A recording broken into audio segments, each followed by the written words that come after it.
Direct quote: "Remember that desire contains in it the hope of obtaining that which you desire, and the hope in aversion is that you will not fall into that which you attempt to avoid. And he who fails in his desire is unfortunate, and he who fails in that which he would avoid is unhappy. If then you attempt to avoid only things contrary to nature that are within your power, you would not be involved in any of the things which you would avoid. But if you attempt to avoid disease or death or poverty, you will be unhappy. Take away, then, aversion from all things which are not in our power, and transfer it to the things contrary to nature which are in our power. But destroy desire completely for the present. For if you desire anything which is not in our power, you must be unfortunate. But of the things in our power, and which it would be good to desire, nothing yet is before you. But employ only the power of moving towards a thing and retiring from it, and these powers indeed only slightly and with exceptions and with remission." So the modern understanding of what I just said was essentially, limit your desire, regardless if it's desire for or against something. If you want only what you can get and avoid what you can avoid, you'll be happy. Otherwise, you'll be a slave to the outside world and a slave to your desires. An interpretation of this is that it's a very similar repeat of Control of Desire from the first chapter. You cannot want what you cannot get, because if you do, it will lead to suffering.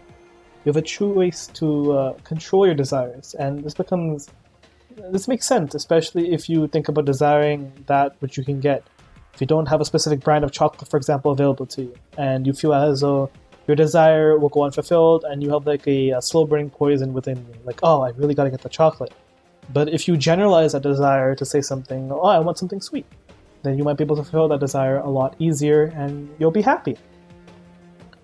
This idea is similar to thinking practically, not really falling for the trap of idealism, staying within your limits to the best of your abilities, and you'll be satisfied. You'll be satiated.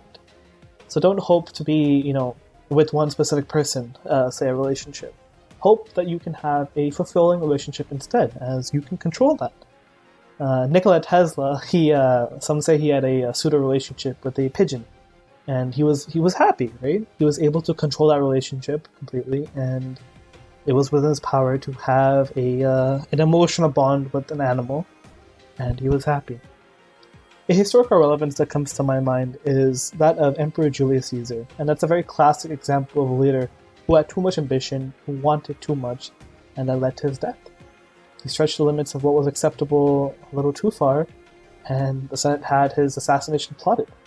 Had he placated them, had he given a few things up, maybe he would have lived a little longer and accomplished a lot more of what he hoped to accomplish in the long run. A quote that comes to mind from Nelson Mandela is, "Death is something inevitable. When a man has done something that he considers to be his duty, and to his people and his country, he can rest in peace." And I believe that I have made the effort, and that is therefore why I will sleep for the eternity. A life example that comes up is the desire for more is what makes us human. We're never satisfied for long, are we? But in a world of abundance, especially in the first world, this can lead to almost like a level of comedic greed. And I know that I have been a victim of this, and others have been also. Comparing to others has always led to us wanting more, to be better than others, to be the best. But this is something that you can't control, right? This is completely contrary to what's in your abilities. I truly believe that a simple life will make us most happy. In fact, most people tend to be happiest when they're with their family, which is something that's free, that you don't need to really work for.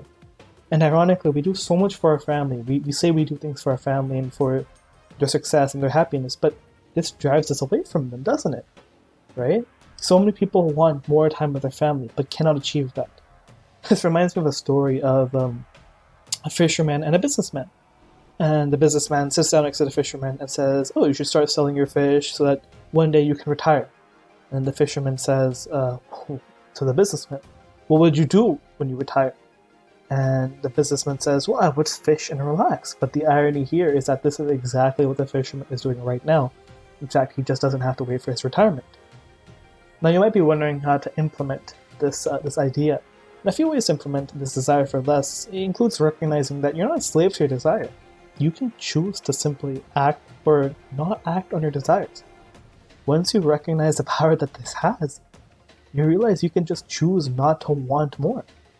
This doesn't mean give up on your ambition. In fact, quite the contrary. I think you should focus on what you can control, and that'll lead to better achievement of your ambitions. Right? You can desire what you can achieve and work as hard as you can for things that matter to you.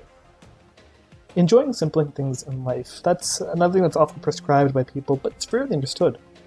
Enjoying the simple things means, again, taking a step back, appreciating what you really have with you, right? Be grateful, right? Have a gratitude journal or something. The food that you eat, the company that you keep, the clothes on your back, or your health. These are simple things that we take for granted, but something we rarely appreciate. I mean, if you have your youth and health, think of all the old rich men of the world who would gladly pay billions to live the life all over again in your shoes right now. Don't forget that. Finally, avoiding those who pressure, especially those who keep up with the Joneses, your neighbors. Getting trapped in the cycle of one-upping your neighbor is a never-ending battle, and you're never going to win. I'm sorry, you will not win this war. Just avoid this trap, avoid those who put you into this trap, because you're the sum of the 5 people you're around, and you'll adopt their personalities and their desires, and you'll be trapped in the circle of never-ending, always wanting more. Thank you.